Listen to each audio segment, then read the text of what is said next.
Hey, you, listen up. The NFL season is rolling right along, and DraftKings, as an official sports betting partner of the NFL, is bringing you all the action and all the best deals. Look me in the eye. If you somehow have not signed up for DraftKings yet, well, I got a great deal for you. Download the app. Use the promo code T-Bob, T-B-O-B, and when you bet $5 on any NFL game, you get $200 in bonus bets instantly, which you can then go play with. But T-Bob, I love snaps, I love you, and I've already signed up. Well, guess what? DraftKings is taking care of all their customers throughout spooky season as you get game day sweeteners the entire month of October. So whether you're new, whether you've been around here for a while, DraftKings is the most fun place to play. It's taking care of you. Again, if you're signing up for the first time, promo code T-Bob, $5 NFL bet, nets you $200 in bonus bets instantly. So let's have some fun watching the games this spooky season. DraftKings, the crown is yours. Hey, what's up, everybody? Welcome in to another Sunday edition of Snaps. As you can see, I'm back in the Millennium Falcon, which means it's early, it's Sunday, and we're here to talk some college football. Aaron Murray, T-Bob Hebert. Aaron, what's up, dog? How you doing today? Man, doing great. Another awesome Saturday of college football. A lot to break down. Playoff picture getting a little bit clearer, so excited to jump into some of these games with you.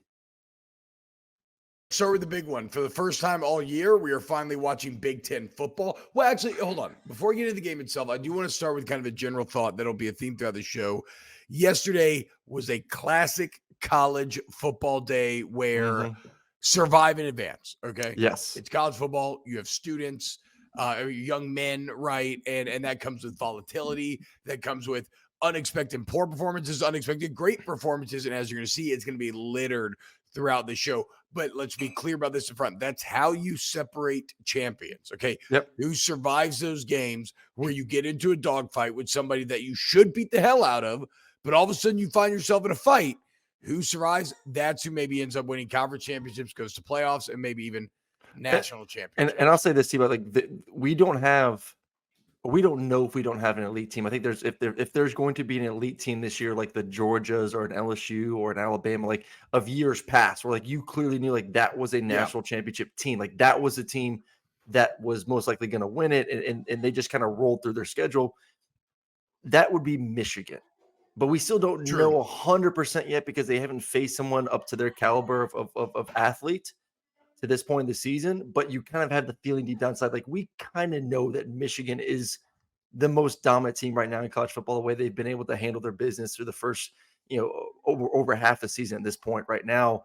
Everyone else is in that mode, though, like Florida State, Georgia, Alabama, Washington, even Oregon. It is all at this point survive and advance, because it's the parity of this year. It's exciting as a fan, but we're just not seeing a team right now. There's not an elite team in college football besides possibly Michigan. Yeah, like you said, possibly Michigan. And after Ohio State, Penn State, probably feeling a little better about Michigan. So let's get into it. Yep. So for the first time this year, the Big Ten gets to get mentioned on the Sunday recap show because it played a game worth mentioning. Ohio State, Penn State in the shoe, beautiful environment. Ohio State fans are going crazy. A defensive battle. And I want to be clear about this. I was getting a lot of text during the game. These teams are so bad, blah, blah. And I'm like, I disagree. These teams are not bad. The thing is, the defenses are elite and the quarterbacks are not.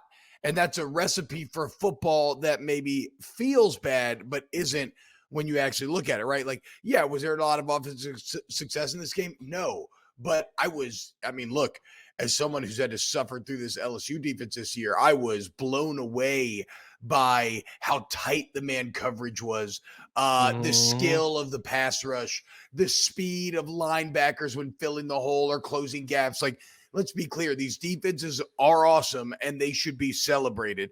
That said, Aaron, at the end of the day, it is so unreal obvious and what the difference in this game was, and it was Marvin Harrison Jr. It's having that elite weapon. Because like we said, if you're going against elite defense and you do not have an elite quarterback, you are not going to be able to overcome if you don't have a receiver that can separate. Penn State did not. Aller had nowhere to go with the ball all night long.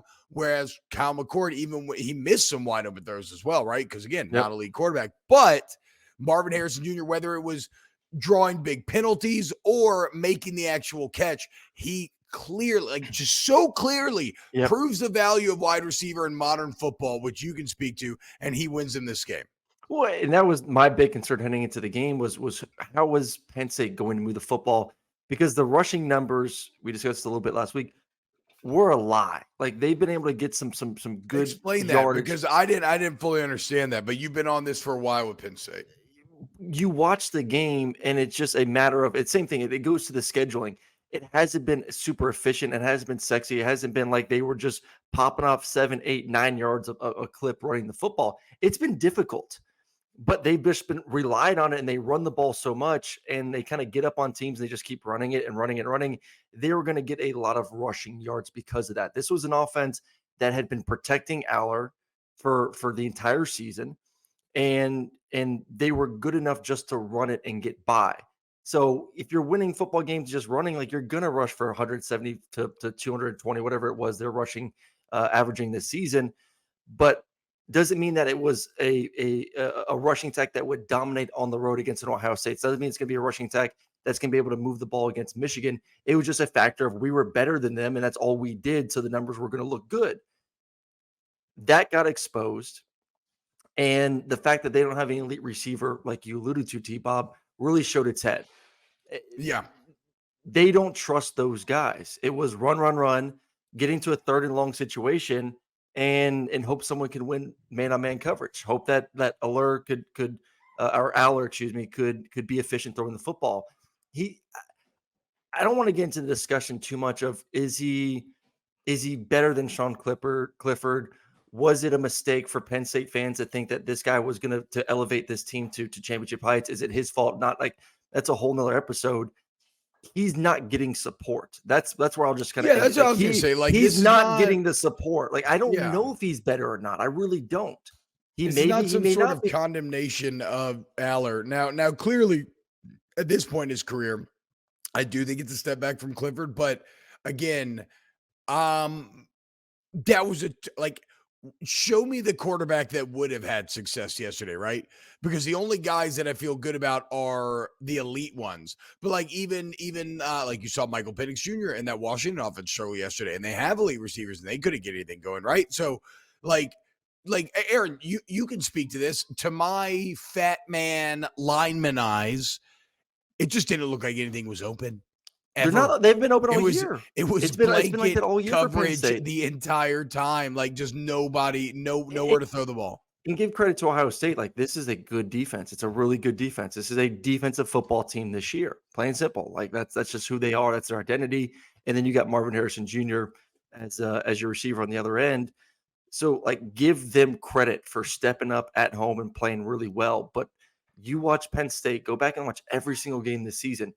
There is a lack of explosiveness from the Aaron's been telling us. Aaron's been saying this. He's been calling them. They just don't have it. They led the Big Ten in scoring coming into this game. Something like 43, 45 points a game. They're actually ahead of Ohio State. You called them false, and they proved to be so. They're a 10-2 football team. They're still they're a tier below, and this was the year they were hoping that they would come to the dinner table with the big boys, get away from the kids' table, and it's not so. This team and they've not recruited. They try to go the Michigan route of trying to get physical and play great defense and be able to dominate the line of scrimmage. They're the poor man's version of Michigan. They're not as dominant up front as Michigan is. They're not running the ball extremely well, and then you lack the playmakers on the outside. You're not going to win these type of ball games. And then Ohio State has made an effort these past 2 years to try and re-identify who they are and what they do. Yeah. They've done that. They are more physical at the line of scrimmage. Offensive line still trying to get going the run game, but at least on defense, like this is a team that understands that we have to play better defensively. Their second-year coordinator is doing a hell of a job right now. Guys have bought in. They're able to get after the quarterback. They're able to play tight man-to-man coverage. And you can still at times win with some offensive playmakers. Well, and let's talk about the game itself for a little bit because I think James Franklin comes off really soft in terms of the philosophy that he was setting right before half to be in the red zone and on 3rd and 6 to run it instead of trying to get the first down, instead of trying to score and go win the game, to run it to make it 10-6. At that point, you knew Penn State was done. There's no killer instinct. There's no aggression. That was some pussy shit. I also think there were some massive swings in this game, right? We talk about Marvin Harrison Jr. Again, I think he set a career high for catches, but probably his biggest play of the game wasn't a catch. It was drawing that holding penalty. When, Penn State could not score, they get a big sack, forced fumble, scoop and score, just an awesome defensive play. But Harrison had drawn the holding right before. And then in terms of like having opportunity, the sequence of events late blew my mind, where Ohio State gets down to the goal line. Looks like they're about to go up 11, which at that point might as well have been a million, right? Penn State comes up with a huge 4th down stop. Offense goes out. What do they do? 3 and out. Well, shit. They punt it. Ohio State fumbles the punt. Penn State gets the ball back at midfield. Still can't do anything with it. So just a complete failure offensively for the offense that was leading the Big Ten in points, and a validation of everything Aaron's been telling you for weeks now. This is a paper tiger, or a paper lion in this case. Their offense very well represented by their emaciated, flaccid lion mascot that they love so much. Like that basically was the Penn State offense. But I would be furious though if I was a fan with that right before half play call. Like, it just so fucking soft, dude. No aggression, no killer instinct. Well, it's no trust. I think you can say all you want about it. You have to understand who your playmakers are, and where the strength of your team is. It's still a team for Penn State. Your only 2 offensive weapons are your running backs, Singleton and Allen. Like, that's all you got. It's been like that all year. So, like, you were never in critical situations, so clear early on, you weren't going to win in that way, and so you had to be willing to try different things. And they were not. They just thought they were going to stick with it. 3rd and 6. But once again, like, I know it, and I'm an outsider, and I know it. And I think Franklin has a better pulse of his team than I do, and knows the identity of his offense. They don't have the guys that can one-on-one. So, like, red zone situations are about less schematics, more players. How can I get my best players in a situation where maybe they can execute? I don't trust my quarterback. I don't trust my receivers. So why in a red zone situation am I going to put the game in their hands? Yeah. At least maybe my running backs can make a guy miss. Even if things aren't going well, they're still my best playmakers on offense. I mean, it's so Ohio State wins the first big one, the first battle of the triumvirate of the Big Ten. And then final thought, just real quick here. To me, the real winner felt like Michigan, because JJ McCarthy clearly is leaps and bounds ahead of McCord and ahead of Aller. And it feels like, Michigan should win the Big Ten again. Speaking of red zone, Tennessee struggled in the red zone early on. Found a little bit of success there, but ends up costing them, as Tennessee goes into Tuscaloosa. They're up 20-7 at half. I mean, remember the whole deal was, can the explosivity of Milroe overcome the advantage that Tennessee has in the trenches? Which I think is actually, like, after watching this game, Aaron, I think we nailed it in terms of the dynamics, because that was the push-pull. First half, Tennessee's dominance in the trenches was winning the game. They're shutting down offensively. They're able to move the ball offensively. Second half, it's exactly what we said. The explosivity of Alabama ends up taking over, and it outshines whatever. I mean, it's like they were beating them like Texas was beating them, only they didn't have the big play ability to bury them like Texas did. Well, and then the inability to score in the red zone. I mean, it could have easily been 21-0 at one point there in the first quarter. And maybe not the second drive. There were some tight windows, but the third drive where the Joe Milton sails it over the tight end's head, who is wide open on the corner route. Like, that's a touchdown that you kind of you're staying up at night. I mean, there were so many mistakes, and I want to give credit to Alabama, man. Like, this is a team that I kind of like, in the sense of, like, their personality, of who they are, what their identity is, because they're not these killers. Like, it's hard to just hate Alabama this year, because they are a fun team to watch because every game's exciting. And you watch Nick Saban in the post-game interview with Jenny Dell, and he's laughing and smiling and talking about chewing on a cigar. And then you go to Jalen Milroe in the interview, and I haven't been around Jalen, and I've seen a couple interviews, but man, it's hard not to like that young man. He was and having from fun in everyone, that post game yesterday. You could tell. and he was everyone I've fired talked up. to, like I talked to Dusty Dvorak last week, who had their game previously, and he's like, man, we sat down with Jalen, and that is one impressive young man, good dude, hard not to cheer for him. So like, this is a team, like, I'm not saying I'm rooting for Alabama, but they are a lot. They are a lot more likable this year. Yeah. Okay. You're right. They're likable because they're human. Let's not lose sight of the fact that at the end of the day, it's 90% 4 and 5 stars. Yeah. This is not plucky little Alabama. What they are, it's very appropriate for this month of October, this Halloween season. They are very human some ways. In other ways, they are the bad guy from the Scary Movie. They are Michael Myers, they're Jason, and that you have to fucking kill them, and you have to make sure that they're dead because they keep coming back. Mm-hmm. Like whether it's Ole Miss, A&M, or Tennessee, every single time we've seen the first half hole get deeper, only for Alabama to come out in the second half and just look like a completely different team. I know. We're not even talking. It's crazy because like we're not even talking about just playing better the second half. We're talking about just like going from kind of sucking to complete dominance. And like what they did to Tennessee, and that's after going down 27, the flow of that first half to come out and end the game like they did yesterday. I mean, I don't know. Halftime adjustments are like kind of real and speeches and everything are, but like it normally doesn't do that. So I said this on Rivals the other day. I feel like the Jalen Milroe makeup sex is undefeated. Like he's going to cause you to get a little frustrated. You may pull your hair out. You may get a little upset, but a man's going to make you forget about it all by the end. And you're just going to be sitting back, smoking a cigarette, or in this case, a cigar, and just what was I mad at him for? I don't remember anymore. Yeah, he showed me some stuff this weekend, throwing the football, some of the stuff over the middle.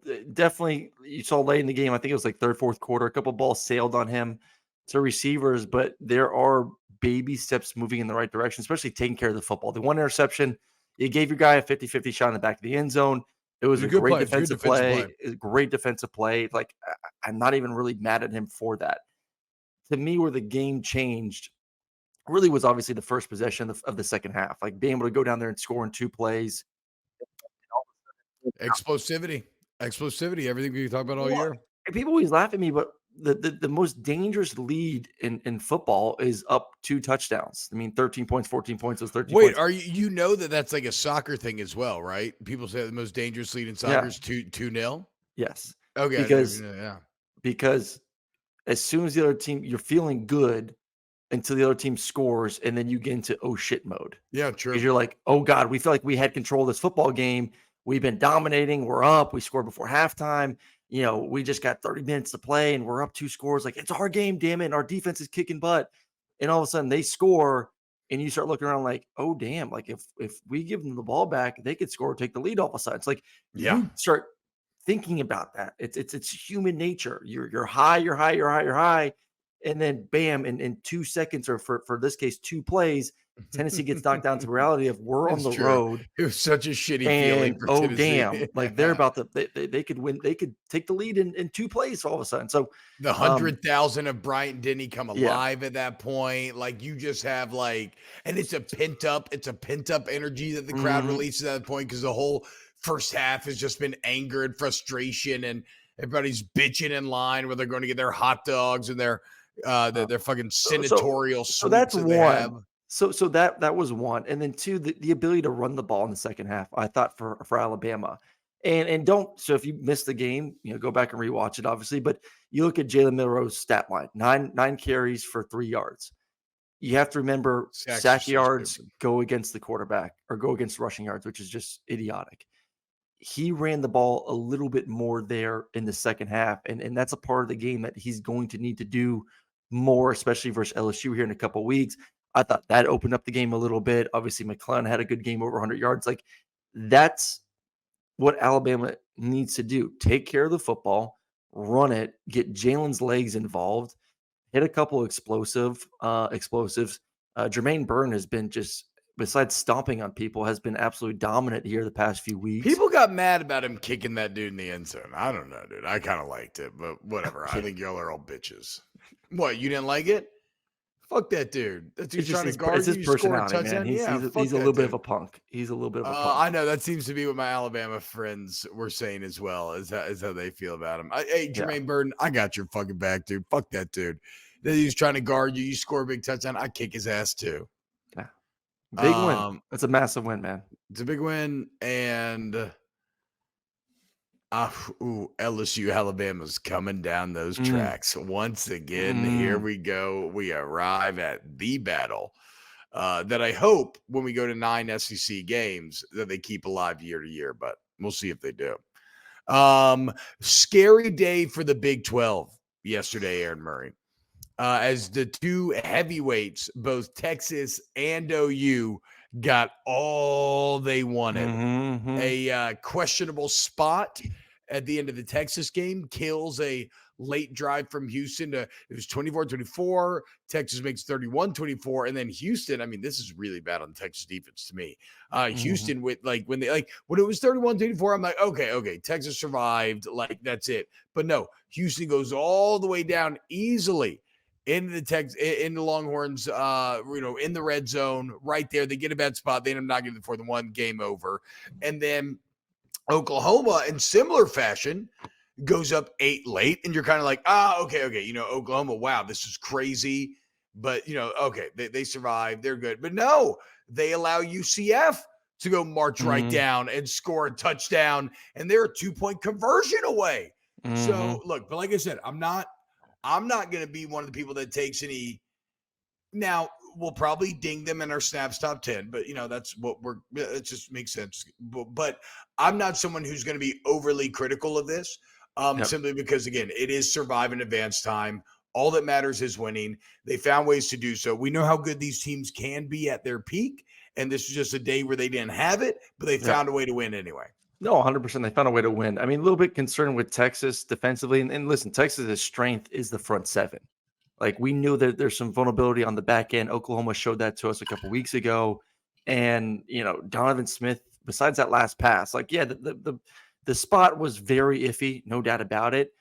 But still, it's a rollout, and the guy's wide open the flat, and you throw it pretty much in the dirt behind him. I mean, that should have been a catch completion, and Houston had a chance to put that game in overtime. It would have been interesting to see if they scored a touchdown, if they even went for 2 and just said, screw it, let's just go for the win. So, they didn't make the plays down the stretch. They didn't make the play there to win, to put the game in a situation to possibly win. Texas found a way. Obviously, the big news is going to be Quinn Ewers. He third and long situation. He tried to take on a defender.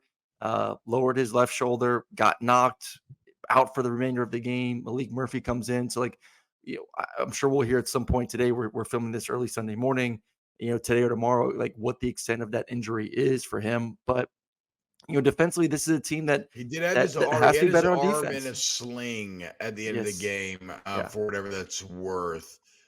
I don't think it's like they called it a shoulder injury, so not like a broken collarbone or anything. Left at least. So left at least. Yeah, it's true. It's true. So we will see. But their schedule lines up nicely. I mean, BYU, Kansas State, TCU, Iowa State, Texas Tech. But I mean, if he's out, I know a lot of people are excited about Malik Murphy this offseason. I'm not excited. You say lines up nicely, right? But this is what has gotten Texas into trouble in the past. But the games like this also got Texas in trouble in the past. Yes. They're actually winning them. I mean, between Wyoming to this game, there's been a couple instances where it's if this was old Texas, they would have found a way to lose that game. Yeah. Texas, even without your starting quarterback, you found ways to still win the game in the fourth quarter. That's the difference for me. I did not get to watch the Oklahoma UCF game as much as I wanted to. I'm going to go back and watch it, obviously, before this week of shows. But did you get big eyeballs on it? I saw the end sequences, right, and I saw Oklahoma score to go up, and then UCF to score to go up. but I can't really speak to the game flow in terms of how that was so close. No, we can hit on that a little bit tomorrow. That was during my game, and I was mostly trying to watch Ohio State, Penn State while I was calling. As Aaron's calling an actual game, would shout out Memphis getting it done. Getting it done and beating the hell out of I can watch one game as I'm calling my game, not two. So that would crazy. be major malpractice. USC, the song remains the same for the Trojans. I mean, what Alex Grinch is doing at this point is malpractice. That is a Utah offense that was shit. That is shit without Cam Rising, and has been shit all year long. And yet, wouldn't you know, they square up against USC, they bloody him up, punch him in the mouth, and they once again beat the Trojans. Is Caleb Williams now 0-3 against Utah USC? 0-3. 0-3. No touchdowns last night. They say it's hard to beat a good team twice. What about a good team thrice? Because that's exactly what Utah's done. Dude, they gave up 247 yards rushing. Bryson Barnes threw for 235 yards and 3 touchdowns. Bryson Barnes. Bryson Barnes. Bryson Barnes. I'm about to look up a Bryson Barnes game log here to really reinforce how bad that is on that USC's defensive front. That's insane. I'll tell you. I mean, he was 159, 6 of 19 versus Baylor, 71, 5 of 8, 40 yards versus Oregon State, 15-21, 128 versus Cal. And then versus USC, touchdowns in any of those games. Except one touchdown for he had one. Yeah, he had but it was the first play. Remember, it was the first play of the season. Yeah. So he didn't have he had the touchdown the first play of the season, not a single touchdown until SC. Yeah, and then this past game, throws for 235 yards and 3 touchdowns. And 10 yards it had the massive run. And had the massive run there in the fourth quarter to get them into field goal range to end up winning the football game. 10 yards per attempt, Aaron. His other YPAs, 8.8, 3.7, 5.0, 6.1, 10.2. How the fuck is USC this bad defensively? Like when you have such a clear deficiency and you have an entire offseason to work at it, and it is the era of the transfer portal, and you have all this stuff, how are you not better? They got the transfers. They that's what I'm saying. No, I know it's Alex Grinch. I know it's Alex Grinch. Yeah. What I'm saying is I am someone who defends Lincoln Riley a lot as being an elite coach, and I'm not so sure that I can call you that anymore when you had such a clear area where you needed to get better and you're still shit. Yeah. And this is a little local because I cover LSU in so much depth, but Jaden Daniels. He had such a clear area where he needed to improve after last season, right? They weren't explosive. He wasn't pushing the ball downfield. It was all too underneath. He was too conservative. And Brian Kelly said this week that Jaden Daniels, they had to change the rules because he would be in the building at 5 a.m. to 8 p.m. He's constantly watching film. There's a 6-month plan developed to help work. He did the work, and now look at him. He had a clear area to improve. Now look at what he's doing. USC had such a highlighted, if you can fix this, you can be a championship caliber team, and they didn't do shit. No. They still are awful. Well, they tried. I mean, listen, they brought in the personnel. There's no doubt in my mind the personnel from last year to this year is better. So what does it come down to? It comes down to coaching.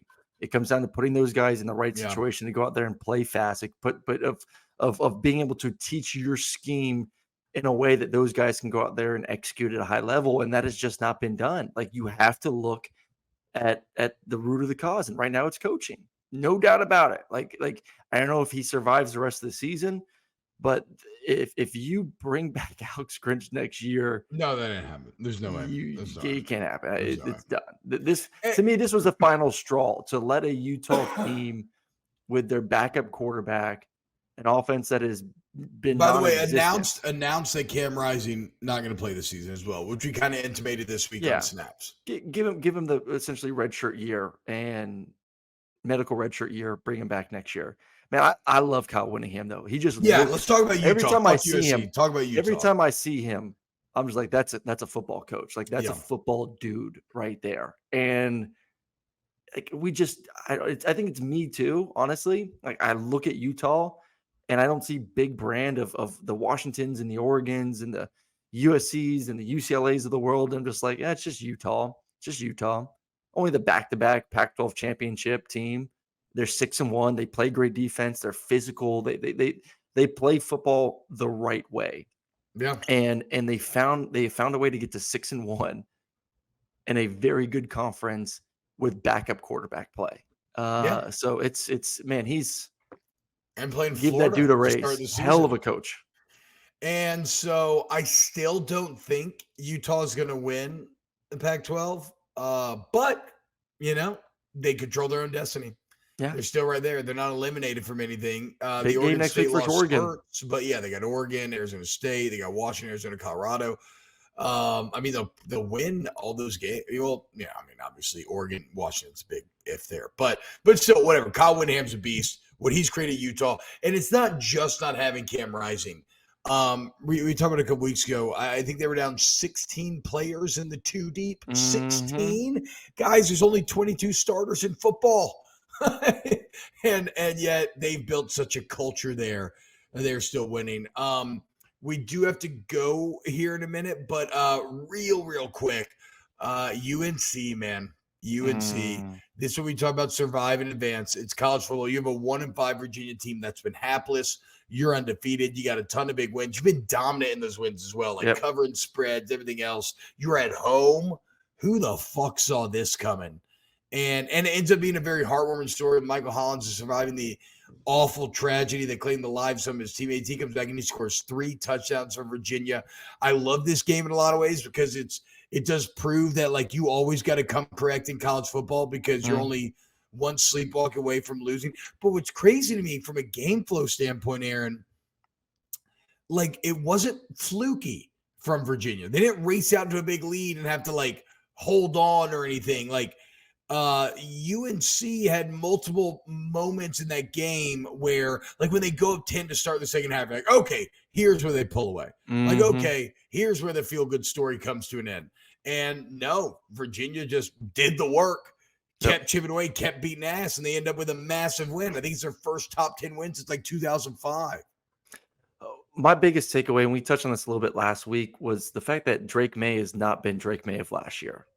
And you can make the excuses of, he lost some guys personnel wise and guys. Do you think it's Longo though? Do you think he's missing Longo? Yeah, he's missing Longo a little bit, but like his numbers have not been the same. And he's had a couple good games here or there. Like, I'm not saying like the entire year has been a complete wash for Drake May. Like, there have been moments where you're like, okay, there's the Drake May that we saw from last year. There's the guy that's a top 5 pick at the NFL draft. But then there's games like yesterday where he's just inaccurate with the football. Indecisive, a little late. And so I think you can throw all that into. I still think he's a first-round talent, no doubt about it. But it's just he's definitely that. I mean, he's huge, has a rocket arm, like, and can run. Like, he's that for sure. Well. He's nowhere near playing as well. I know neither is Caleb Williams right now. Yeah. It's weird. We see Michael Penix get shut out yesterday. For such a great draft class, to all the quarterbacks decide to come back for another year. It doesn't look like Caleb Williams is enjoying USC too much right now. I think that man is ready to go ply his trade in the NFL, and I'm sure Drake May is as well. But I don't. All of a sudden, though, I was sitting down watching. It's crazy. I'm watching a damn game on the CW, but we were one Florida State loss away from the ACC, who we've been praising this year. Yeah, from almost being out of it. We need to talk Florida State tomorrow because they deserve to be talked about. So does Duke. That was a great game. It was a tough game. Awesome game. And a lot of great plays from both sides. Like, those are 2 damn good football teams. And I hate to do this for Duke fans, but like, if Texas A&M doesn't find a way to hire Mike Elko, what the fuck are we even doing here? Like, what are they doing, dude? Like, and I feel bad. I hate playing the game of, like, as soon as a small school coach does well, then we're like, ooh, where can he go and pluck him away? But like, he has the relationship. It just makes too much sense. He's had success at A&M as a DC. Yes. Like, I get it's just it's a big number for A&M overall, but I like Elko. I'm with you. Like, if they won that game last night, I was tweeting that, like, you may see Jimbo get fired tomorrow and Elko get a contract, offer if he would have won that game. Like, I think that if he won that game, that would have been the talk today. Also, it's funny that we think it is. arrive here at a point where we're not even talking Clemson-Miami, right? Clemson-Miami goes to overtime, big battle, and apparently bit of a disaster for Clemson on that final play. Aaron, apparently it wasn't an RPO. Cade Klubnik just pulled it because he felt like it. And the running back would have walked in, but it Shipley would have walked in, but it wasn't an RPO. He's made some questionable calls even against Florida State in overtime. Dabo was very clear after the game that it was just Klubnik going rogue. I mean, Florida State, man, it's 3rd and short in overtime, and I'll just run the football and pulls it, throws it, incompletion, they lose. Dabo also had a questionable joke about his team sports psychologist being on suicide watch, which I'm like, "Ew, Dabo, you gotta read the room a little bit. That doesn't really play anymore if it ever did." But that's kind of indicative of Dabo. Miami with a backup quarterback stuck in the past. Backup quarterback for Miami wins 5-2. Clemson 4-3. It's over. 2015 through 2020, Clemson was awesome, but it is so clearly over. And you got Dabo being snippy out here, like, we needed to lighten the bandwagon a little bit. All right, cool, man. Is this a 6-6 football team? 6-6 football team? Can I once again commend Aaron Murray because he told you which top 10 team was most likely to fall in the top 10. He said Clemson. All you Clemson fans got very upset with him and were in his mentions constantly. And I'll be damned if my boy wasn't spot on. I mean, I'll take those apologies whenever you want, Clemson fans. It would be nice because I have LSU fans up my ass because Washington had a bad day offensively. Oh my God, I'm so sick of the I woke up LSU this morning. It's so I woke up this morning and because I didn't watch the Washington game. I'm just like, why do I've got a million notifications? I was on my phone till probably. I was on my phone till midnight, so I went to bed. I'm tweeting up during the games. So, all the games in my mind were over. I wasn't going to watch that one. So, I wasn't expecting, mentions when I woke up in the morning. Yeah. I wake up, I was like, what the hell are all these mentions? And I'm like, LSU. Me too, dude. I'm getting it too. Oh, my God. People just don't understand what I was trying to say, but whatever. Yeah, it doesn't matter. I still look, survive in advance. Washington did. USC did not. UNC did not. Texas, Oklahoma did. Alabama did. Ohio State did. Penn State did not. Penn State. Oof. Weird place to be if you're Penn State. We talk about purgatory, because they're really good. They're just not good enough. It's awful. It's like a relationship where you should be happy, but you're just not. And what do you do there? I don't know. Well, that'll do it for today's Snaps. As always, we are live on YouTube during the week again now. Very excited about that. YouTube.com/@VolumeSnaps. Please smash the like button, subscribe, help us, continue to grow this show. We love you all so much. Aaron, I hope you have a wonderful Sunday. You? Thank you. And we love you, and we'll see you. And shout out our boy CT Chris Tran for waking up with us. I mean, Brum's on paternity leave. You got PG in Puerto Rico just hanging out. There's only one man who is still working, and that's our boy CT. So thank you for waking up with us here this Sunday, and we'll see you tomorrow for a brand new episode of Snaps.